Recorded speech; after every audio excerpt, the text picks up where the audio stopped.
5 orang pemalak atau pelaku pungli di simpang lampu merah Tol Kramasan, Ogan Ilir, Palembang ditangkap Jatanras Polda Sumsel. Aktivitas pungli yang dilakukan menyasar sopir truk khususnya dari luar wilayah Sumatera Selatan. Penangkapan dilakukan tim Opsnal Unit 4 Jatanras dengan langsung mendatangi pemalak yang sedang berada di lokasi pada Senin 6 Oktober 2025 malam.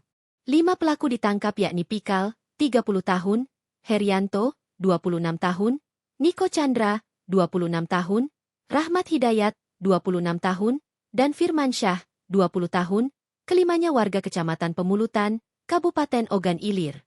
Kelima pelaku diamankan saat sedang nongkrong di kawasan pintu masuk Tol Kramasan menunggu mobil truk yang akan masuk dan keluar dari tol. Kabid Humas Polda Sumsel Kombes Pol Nandang M. Yumin Wijaya mengatakan kelima pelaku pungli ini diamankan di simpang 4 lampu merah Tol Kramasan saat sedang menunggu mobil truk yang akan disasar.